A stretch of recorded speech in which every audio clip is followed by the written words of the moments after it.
अस्सलाम वालेकुम। आज जो हमने टॉपिक डिस्कस करना है वो है रेगुलेशन ऑफ रिस्पायरेशन। अब हम देख लेते हैं कि जो रिस्पायरेशन का प्रोसेस हमने पढ़ा उसकी रेगुलेशन कैसे हो रही है। एक तो सबसे पहले उसकी होगी नर्वस रेगुलेशन, सेकंड पे होगी केमिकल रेगुलेशन और थर्ड पे आपके आ जाते हैं peripheral chemo receptor control system. अगर हम नर्वस रेगुलेशन की बात करें तो बेसिकली आपकी जितने बॉडी सिस्टम्स हैं उन सबको कंट्रोल आपका ब्रेन ही कर रहा होता है। और किसके थ्रू कर रहा होता है? आपके नर्व्स के चैनल के थ्रू कर रहा होता है। ठीक है, तो बेसिकली ये जो ट्रांसमिशन होती है आपके, सबसे पहले एक स्टिमुलाई जनरेट होता है। वो स्टिमुलाई बेसिकली रिसीव कौन करते हैं? आपके नर्व्स रिसीव करते हैं और उसकी फिर ट्रांसमिशन सिग्नल की करवा देते हैं अप टू द ब्रेन। फिर ब्रेन फर्दर नर्व्स के थ्रू ही सिग्नल भेजता है और आपका कोई पर्टिकुलर फंक्शन परफॉर्म किया जाता है। तो सेम एज दैट आपके रिस्पायरेशन में भी रिस्पायरेशन को भी कंट्रोल किया जाता है। उसके बाद आपकी केमिकल रेगुलेशन आ जाती है। केमिकल रेगुलेशन में बेसिकली जो डिफरेंट लेवल्स आ जाते हैं आपके डिफरेंट गैसेस के और डिफरेंट आपकी जो आयंस वगैरह प्रोड्यूस हो रहे हैं, अब वो देखेंगे कि वो कैसे इफेक्ट करती हैं आपकी रिस्पायरेटरी रेट के प्रोसेस को। देन आपकी आ जाती है peripheral chemo receptor control system. तो उनमें भी यही है कि बेसिकली आपकी ये जो केमिकल स्टिम्युलेशन होती है और केमिकल स्टिम्युलेशन की बेस पे ही आपके रिस्पायरेटरी रेट को इंक्रीज या डिक्रीज किया जाता है under the influence of brain. ठीक है, या नर्वस सिस्टम आप कह सकते हैं। तो सबसे पहले हम देख लेते हैं कि नर्वस रेगुलेशन में आपके कौन कौन से पार्ट्स, जो मेन पार्ट्स हैं वो इन्वॉल्व हैं in controlling of your respiratory rate. तो बेसिकली आपके जो सेंट्रल नर्वस सिस्टम है वो ही आपके इंस्पायरेशन और एक्सपायरेशन के प्रोसेस को कंट्रोल करता है। और इसमें जो आपका ब्रेन स्टेम है वो रोल प्ले करता है। ब्रेन स्टेम में भी स्पेसिफिकली जो आपका मेड्यूला ऑब्लोंगेटा है और जो बोन्स का रीजन है उसमें different groups of neuron present होते हैं जो कि आपके रिस्पायरेटरी रेट को क्या कर रहे हैं? कंट्रोल कर रहे हैं। अब सबसे पहले इसमें आपके 4 टाइप्स आ जाते हैं जिनमें आपके आ जाते हैं dorsal respiratory group, ventral respiratory group, pneumotaxic centre और एपनॉस्टिक सेंटर। अब इन्हें वन बाय वन हम देख लेते हैं कि इनकी लोकेशन क्या है और ये किस रिस्पायरेशन के किस प्रोसेस को कंट्रोल करते हैं। अगर हम dorsal respiratory group of neuron की बात करें तो बेसिकली ये आपका कहाँ प्रेजेंट होता है? ये आपका मेड्यूला ऑब्लोंगेटा में बैक साइड पे प्रेजेंट होता है, बायलेटरली, यानी कि दोनों साइडों पे प्रेजेंट होगा। ठीक है, दोनों साइड्स पे आपके मेड्यूला ऑब्लोंगेटा में ये न्यूरॉन प्रेजेंट होता है। ये जो मेन कंट्रोल करता है ये आपकी इंस्पायरेशन को कंट्रोल करता है। इसमें जस्ट जो न्यूरॉन प्रेजेंट होते हैं वो इंस्पायरेशन को ही कंट्रोल करते हैं। अब ये क्या करेगा? ये आपका स्टिम्युलेट करता है इंस्पायरेशन के प्रोसेस को और आपका जो क्या है इंस्पायरेटरी रैम्प सिग्नल है उसे स्टार्ट करता है और फिर उसको क्या करता है? उसको इंक्रीज भी करता है। ठीक है, इंक्रीज करने के बाद फिर उसे 3 सेकंड्स के लिए होल्ड करता है सो दैट आपकी नेक्स्ट साइकिल स्टार्ट हो सके। तो ये बेसिकली काम है किसका? आपके dorsal respiratory group of neuron का। देन आ जाता है ventral respiratory group of neuron. तो वेंट्रल ग्रुप ऑफ न्यूरॉन जो है ये आपके किधर प्रेजेंट होता है? ये आपका जो न्यूक्लियस एम्बिगस है और न्यूक्लियस रेट्रोएम्बिगस है उनके वेंट्रोलेटरल पार्ट्स में प्रेजेंट होता है। वेंट्रोलेटरल मतलब कि आपकी डाउनवर्ड और साइड्स पे। ठीक है, sides of that nucleus ambiguous और न्यूक्लियस रेट्रोएम्बिगस उसमें प्रेजेंट होगा। अब इसमें जो है ये आपके इंस्पायरेशन को भी समहाउ कंट्रोल करता है और एक्सपायरेशन को भी। ठीक है, मेनली इसका काम है आपकी क्या करना? मेनली जो इसका काम है कि ये फोर्सफुल, जब आपकी फोर्सफुल इंस्पायरेशन या फोर्सफुल एक्सपायरेशन होती है तब ये एक्टिव होता है। इसका मेन काम ही यही है कि जब फोर्सफुल एक्सपायरेशन हो तब ये एक्टिवेट हो जाए। ठीक है, लेकिन इसमें कुछ न्यूरॉन्स जो है आपके इंस्पायरेटरी न्यूरॉन्स भी प्रेजेंट होते हैं तो ये उसको भी समहाउ कंट्रोल करता है। ठीक है, यूजुअली जो नॉर्मल आपका ब्रीदिंग का प्रोसेस चल रहा होता है उसमें जो वेंट्रल ग्रुप ऑफ न्यूरॉन है वो इनएक्टिव फॉर्म में ही रहते हैं। अच्छा, उसके बाद अब हम देख लेते हैं आपका जो है नीमोटैक्सिक सेंटर। ये जो न्यूमोटैक्सिक सेंटर है ये आपका पोन्स में लोकेटेड होता है और उसमें आपका जो न्यूक्लियस पैराब्रेकियलिस है, ठीक है, उसके डोर्सली ये प्रेजेंट होता है, यानी कि उसकी बैक साइड पे प्रेजेंट होता है। और ये क्या करेगा, ये कंटिन्यूअसली आपके जो इंस्पायरेटरी एरिया है यानी कि डोर्सल ग्रुप ऑफ न्यूरॉन उसको सिग्नल भेजता रहता है, ठीक है।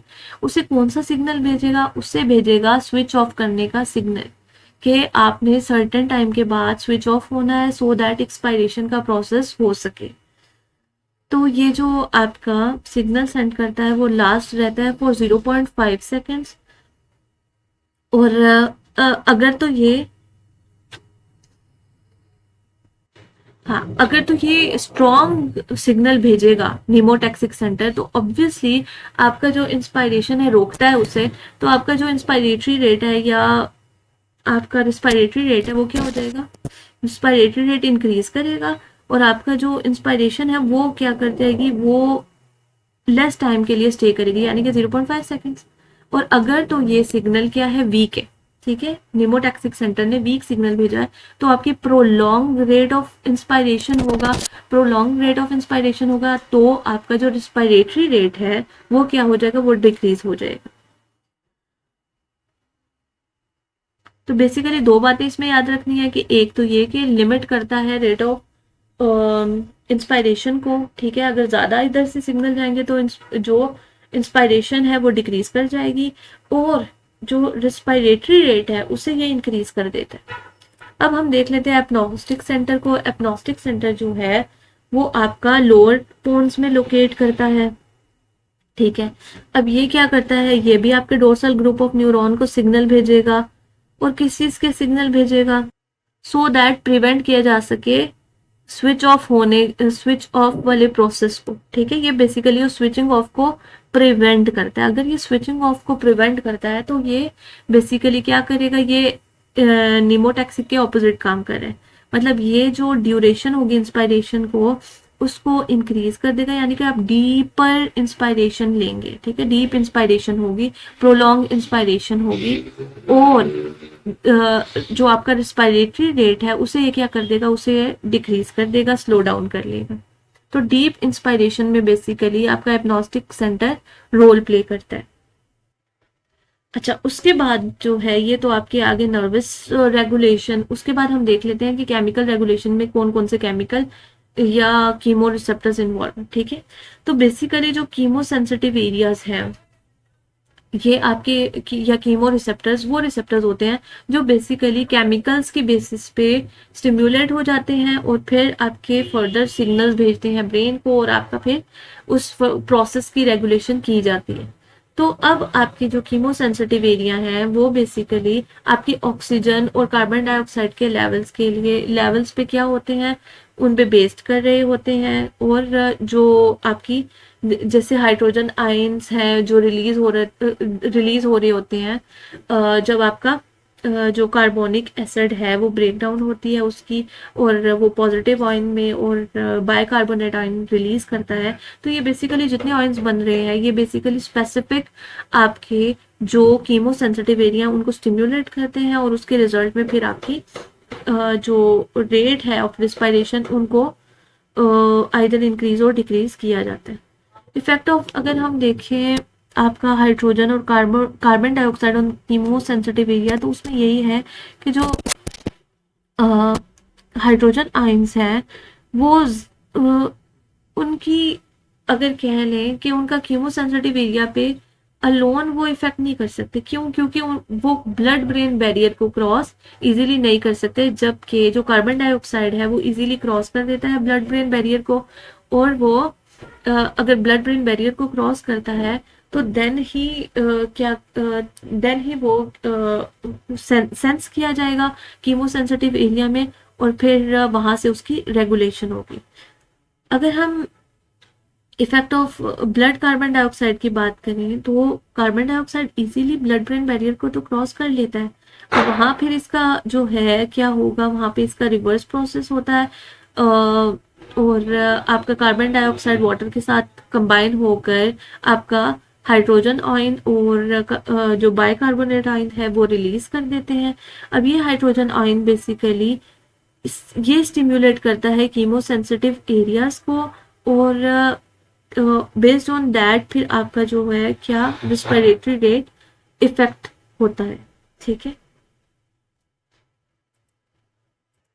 और अगर हम सेरिब्रोस्पाइनल फ्लूइड में जो कार्बन डाइऑक्साइड प्रेजेंट होता है उसकी बात करें तो वो ज़्यादा सेंसिटिव होता है कीमो सेंसिटिव एरियाज पे। क्यों?